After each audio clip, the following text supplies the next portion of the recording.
On her first day cleaning a rich merchant's house, she saw a scene that changed her life forever. The living room of the large villa was filled with books, so she couldn't help but ask the rich merchant, "Have you read all these books?" Hearing the rich merchant's affirmative answer, the maid realized that knowledge could really change her fate. So when she got home, she turned off the TV at once and personally made a plan for her son's future studies. The mother asked them to read 2 books a week and write about them at the end of the week. "If you use your time watching TV to develop your talent, people will soon see you on TV." His mother's words stuck in the boy's mind. From then on, the boy named Carson would study late into the night. But even so, he was still at the bottom of his class. He even scored below 10 in every subject. When the teacher asked him how many questions he got right on the exam, he could only answer in a whisper that he didn't get any right. The classroom was filled with jeers. Carson could only bow his head in shame. In order not to be stared at by these strange eyes every day after school, Carson would intentionally avoid other students. But even so, the ridicule and discrimination were still everywhere. When Carson couldn't stand it anymore, he threw a punch. He received 5 stitches in his face. The principal of the school blamed him. He tried to explain that it was all an accident, but the principal didn't want to hear his side of the story. In order to teach Carson a lesson,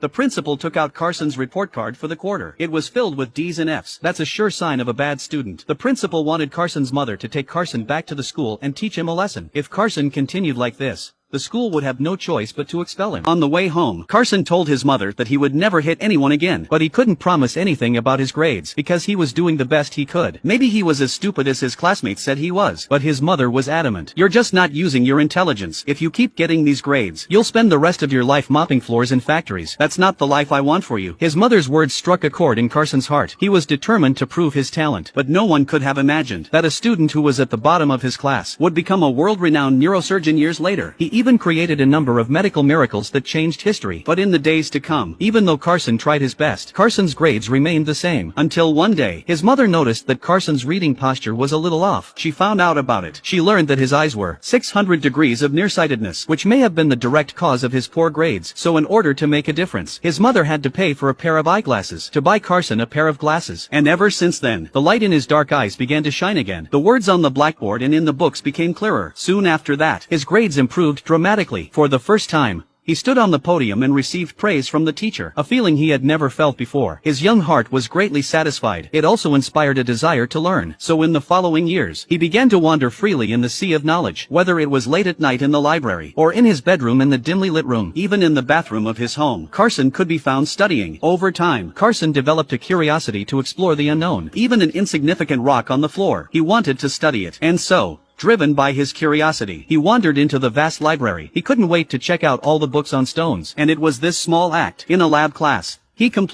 won the respect of the teacher and his classmates. I saw the teacher on the podium, slowly picked up a black stone, and asked if any of the students knew its name. But the classroom, which had been so noisy, became silent at that moment. Finally, after the teacher's repeated questioning, Carson had the courage to raise his hand. In front of the astonished eyes of the other students, he confidently stated his answer. "It's obsidian." And then Carson explained to the crowd.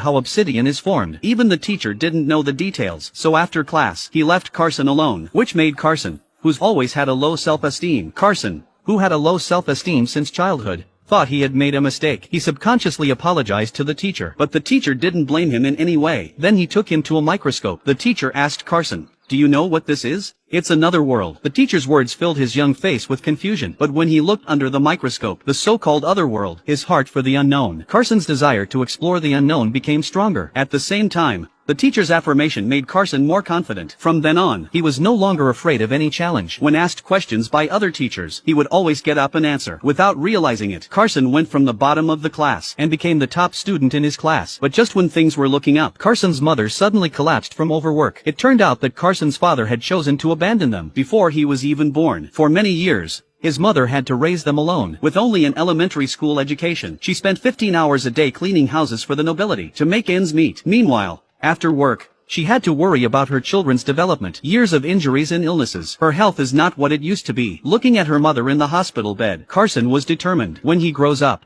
he will become a doctor, so that his mother can live a healthy life.